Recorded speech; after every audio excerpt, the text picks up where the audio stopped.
Jesus way, oh, the Jesus way, is the way of peace. is the way of peace. Oh, the Jesus way, Oh, the Jesus way, is the way of peace. is the way of peace. Oh, the Jesus way is the way of peace. When he is king, all wars will cease. May his peace begin with me. Planning for retirement living is something that seems to be overlooked by many of us until it becomes difficult to put into action. So we devote this Brethren Voices program to assist those who might wish to gain some insight on ways to plan for retirement years. This is Brent Carlson. Welcome to Brethren Voices. In September 2015, we met with Kerby Lauderdale, who served as pastor of the Peace Church of the Brethren in Portland, Oregon. His experience helped him prepare for his retirement years, and we're grateful to make this program possible through his sharing of his experiences. We're also going to meet with Richard Binniger, who has another experience and journey that helped him prepare for the retirement years. But first, here's the story of Kerby Lauderdale. Kerby, welcome to Brethren Voices. Thank you, Brent. So when did you retire? In February of 2014, So that's very recently. a year ago. How long have you been thinking about retirement, and where would you like to retire?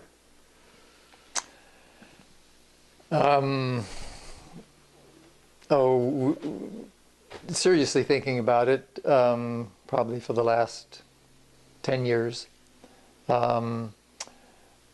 Knowing I was very happy living in Portland, Oregon, with children and family here. This is where I would like to retire.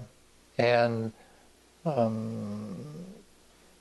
so I have had a lot of my enjoyment time invested in the garden surrounding this house.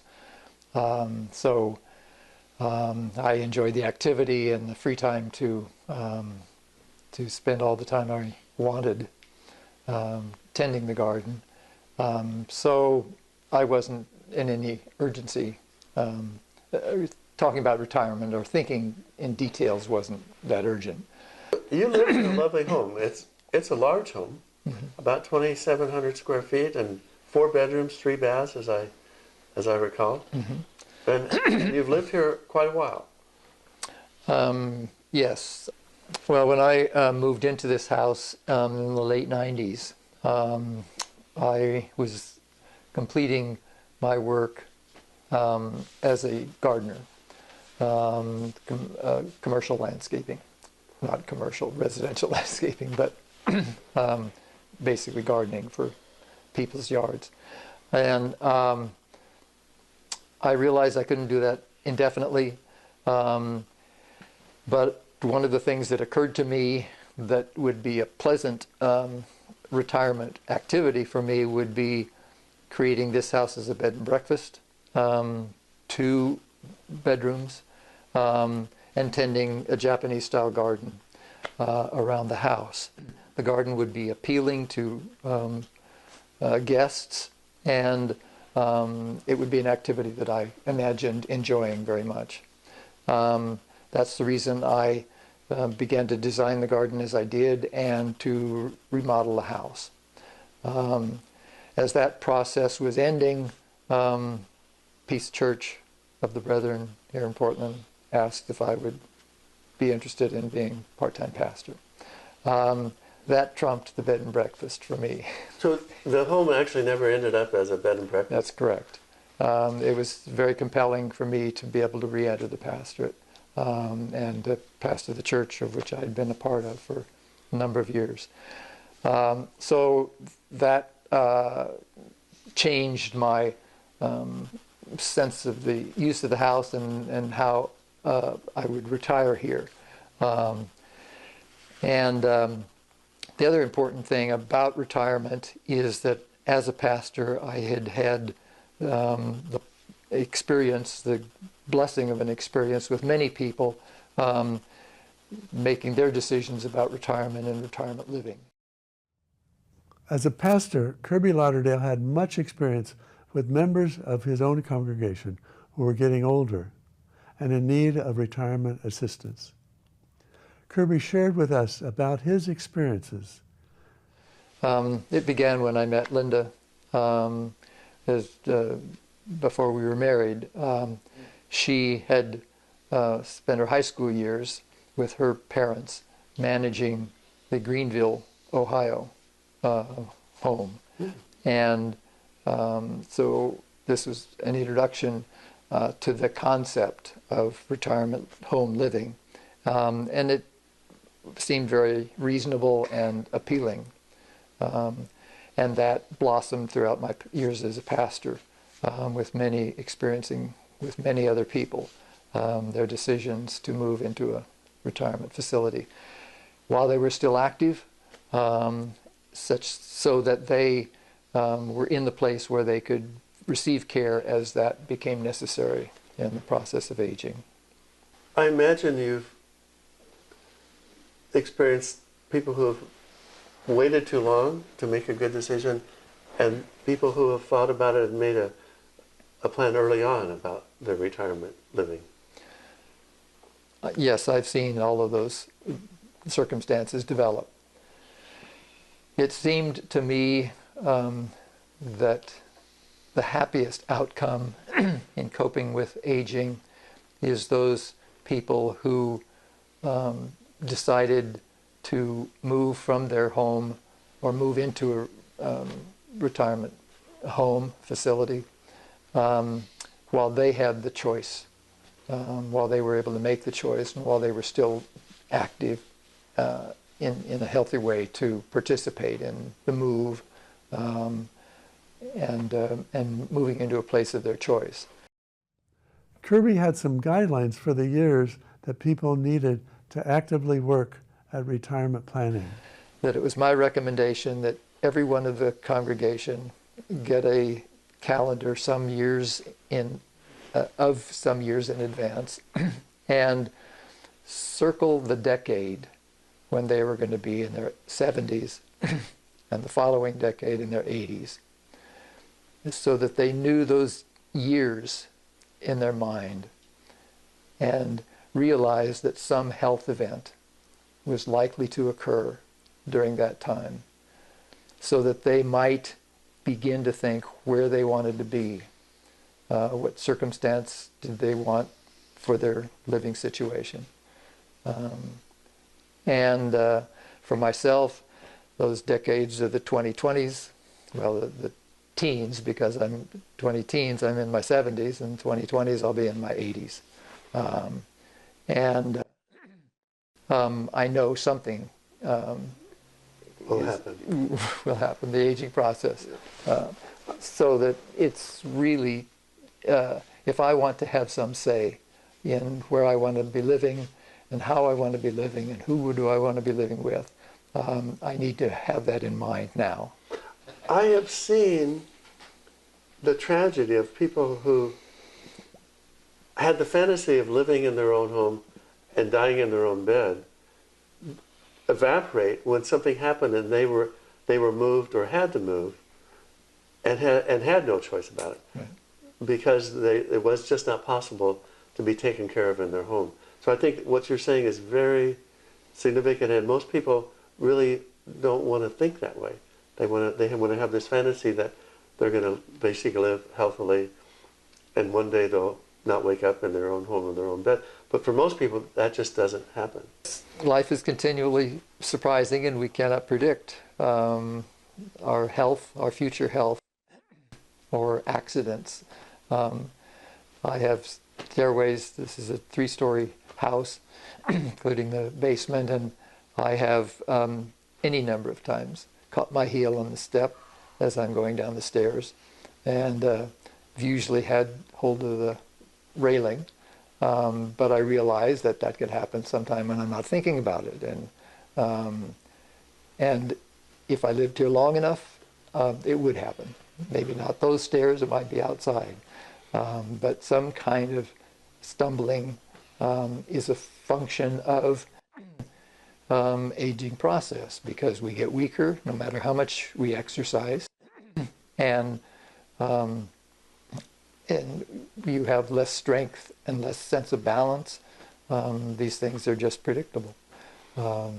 And so thinking about how am I going to handle that, what circumstances am I going to be living in, so that the impact of that is minimal, psychologically and physically.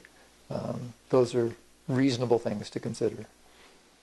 Is it your experience that the options are different for people who are proactive in planning ahead for retirement living versus the people who wait too long and an event triggers the necessity of their moving? Yes, because if you fall in your home, unless you've made very specific requests or indicating what your desires are, somebody else is going to make a decision about where you go. And if you go to a hospital, that may be in your mind where you would go to a hospital, but after the hospital care, if you require assisted living, if you haven't given thought to where you would, where that might take place, somebody's going to have to make that decision for you. You may be able to consult in that, but it's still something that if you have thought about, then you have a little less anxiety, I think, about that process. There may be some limitations on moving into a place of your desire and your choice if you haven't made some plans ahead of time, because aren't there some waiting lists in some of the nicer places? You have to make a plan ahead. How far do people plan ahead or need to? I think while you're still very active, thinking about where you want to live, whether it's the same town, whether it's in the country, and whether you want to be near your children who may have moved away from a family home. All of those things are important considerations in what you decide.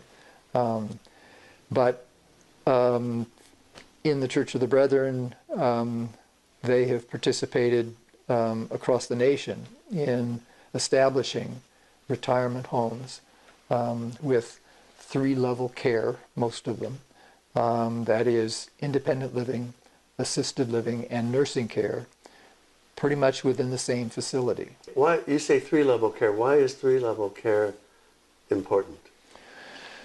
I know of a number of people in this area and friends who have moved into places which are primarily residents for seniors, and that's for independent living. Those are places that are comfortable, that provide amenities that they won't, that they may not have if they live alone in their homes, but they don't have the care in that same facility when you need some assisted living. If you fall and break a hip or even less injury, but you need someone to assist you in your getting dressed or going up downstairs or even just cooking and cleaning your house. Right. You have to have some.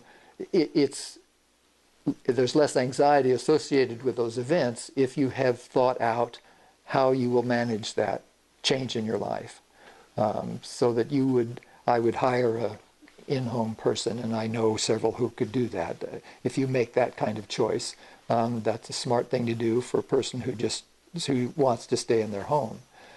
But you're also thinking that some people who need more help can't stay in the independent living place that they had selected to live in as a retiree because those services aren't available. So you have to move again. That's correct. If you are if you move into a situation, a retirement facility, which has these three levels of care, your move may be from one room to another, or one floor to another, or one section of the building to another, but it won't be a household move.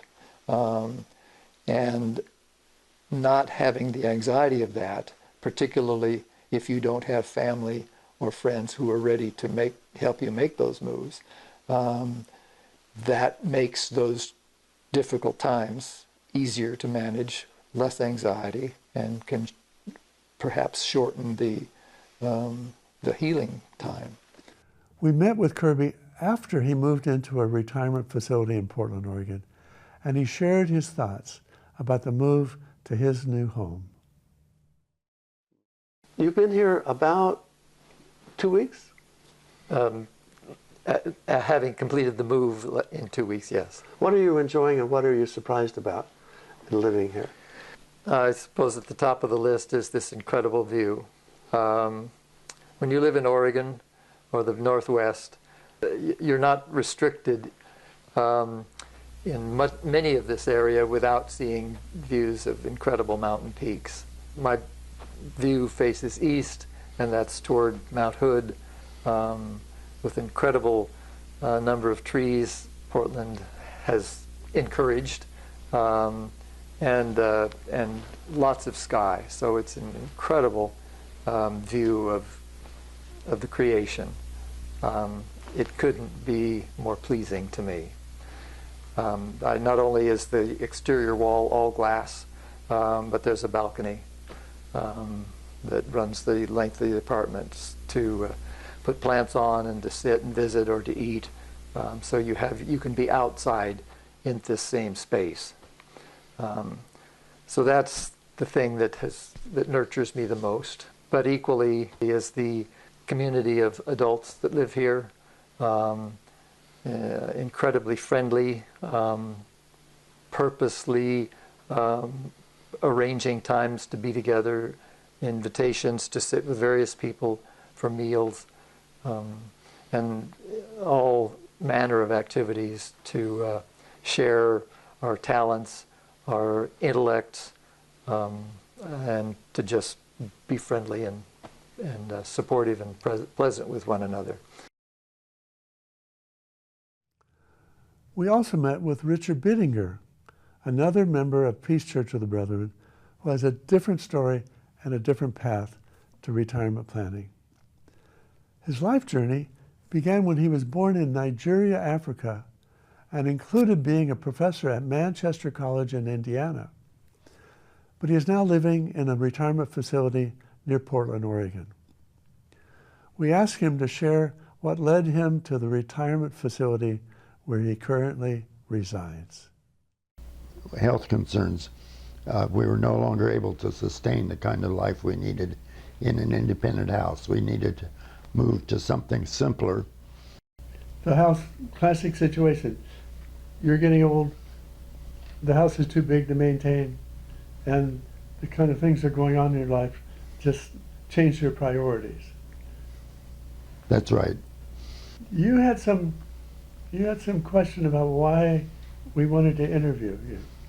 And can you just kind of give us a brief background of your experiences with retirement living, and then I may ask you some more specific questions. My particular background was I had a mobile career. I was able to transport my skills from one work setting to another. So I came to Oregon in 1980 with two suitcases. One was books and one was clothing. And that was enormously freeing. Then over the years, I had lived in different places and needed to move. Partly my partner, I had different partners, would move and I'd have to go along and try to catch up with work in that area. And in the process, I acquired a lot of skills about downsizing and moving. And they were particularly informed by what I call brethren values. Lay not up for yourself treasures on earth where moth and rust doth corrupt, but treasures in heaven. It's fairly easy for me to get rid of stuff and move from one, like 2 suitcases to another 2 suitcases. So I've got a lot of experience that I think are value-based on what really matters as you move from one stage of life to another. Boy, a lot of us need help with that one, because brethren values of simple living and frugalness are one thing, but to actually put it into practice is a big challenge for a lot of people. It's hard to do, yes. Hard to do, oh my goodness. I don't know why, but in this life, we come in with nothing, we leave with nothing, but in the middle, we accumulate so much stuff. It's just amazing. And why do we need all that stuff? I don't know. I don't know. But it happens to a lot of people. We often become prisoners of our stuff. One of my partners, her mother accumulated a lot of butter in the refrigerator because they get it for value cheaply. They went away for a weekend, the electricity went off, all of that butter spoiled. She spent the rest of her life staying home because the electricity might go off. Richard was led to the need of living in a retirement community. He told us about that decision. Partly people in the retirement communities have a different sense of who they are in the world. It's not, I have all of this fine furniture, or these wonderful dishes, or these books I'd accumulated. It's more about, you know, life has changed. I'm no longer as oriented to my stuff. Home was described as your stuff with a roof over it, whereas other people just have storage spaces and a roof over theirs. But so it's not about stuff, but it's about relationship and fun and people you could be with and enjoy doing things. And we have a similar kind of outlook here on what's really important. It's easy to form an I-thou relationship with people that you meet outside your door. You're no longer greeting strangers, you're seeing similar people who are facing similar problems. Life brings about many unexpected changes, and Richard has now made plans to move closer to family members, and he shared with us what led to that very difficult decision. I have Parkinson's, and I've had it for 10 years, but it's recently reached a stage where I realize I'm more needy than I was. And you're thinking ahead in the future. And while I'm moving while I'm still able to. I'm moving while I still can drive, know what's going to be in the area where I live. And Other than your wife who's in a memory care unit, do you have any other relatives in this area? I have a daughter who lives here in Oregon. But she's kind of on her own and not in a situation where she can help you. No, she's not. Okay. The process of planning for retirement is not easy in most situations. We asked Richard about those challenges. Well, I think what's hardest for me was the process of having to give up a well-ordered and established life in several different cases. Like I told her, coming to Oregon with 2 suitcases, going from one relationship, one work situation to another. Somebody said, in fact, I have experience, play imagination games. One imagination game is, I'm going to replace everything I have within 10 years. Wow. What will I hang on to and what will I need the next 10 years? Sometimes a fire or a flood wipes that out. We say, well, it was just stuff anyway. But if you think about doing that on purpose, I'm going to get rid of everything I have and start anew. One of the things that occurs to me is that things change. Think about this cell phone we have and what that's made, the changes that have made in life. I used to hold filing cabinets full of bookshelves full of stuff, things that I hung on to paper. Now we can digitize all of that stuff and you carry it around in the cell phone. You don't need books, you don't need filing cabinets, you just need Siri. Hey Siri. Think of what it's done to the kind of equipment we did. No need cameras, don't need faxes, we don't even need newspapers or telephone books at all anymore.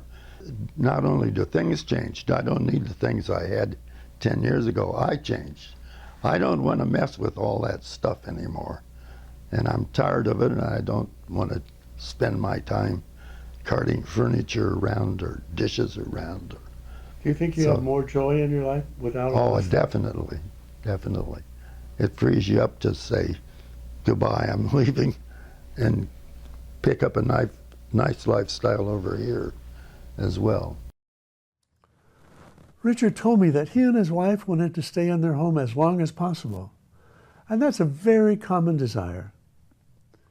Kerby advised him that there were admission limitations and waiting lists at the desirable communities, and suggested he and his wife move while they were still able to pick a community of their choice. That way, they would make friends and grow older with people they knew. Richard also suggested thinking about what you really need and what things are not necessary and can be more expensive. Such things can be dealt with later. There you have it, the stories of two individuals who continue to live active lives in their retirement years. We're living longer and working longer, and the choices are ours to make. This is Brent Carlson, wishing you peace. Pass it on. Kerby, in seeing how you've decorated your apartment, it really kind of amazes me because it's wide open. There is no separate bedroom. You have a Murphy bed, bookcases, a desk, this beautiful lanai, your kitchen, and some really simple but beautiful furniture. The living room is just transplanted from my house.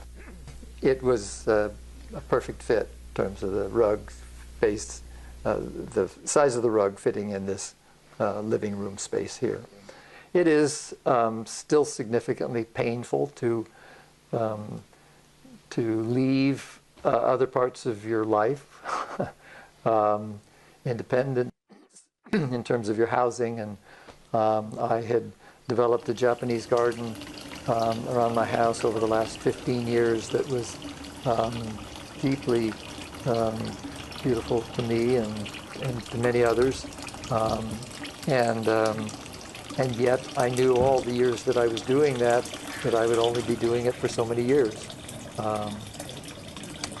As a sideline, I had a summer pastorate in Yuba City, California 40 years ago, 50 years ago, and a woman across the street was an avid gardener, and I marveled at her work and the time she put in there, and she was an older woman, and so I also thought, you know, there isn't too many more years she's going to be able to do that, and the garden will be different when she's no longer tending it, because a garden is its maintenance, and I belong to the garden every bit as much as it could be said the garden belonged to me. So that's just a process of life. The time passes, the garden takes care of itself, or doesn't, or changes, and I pass on.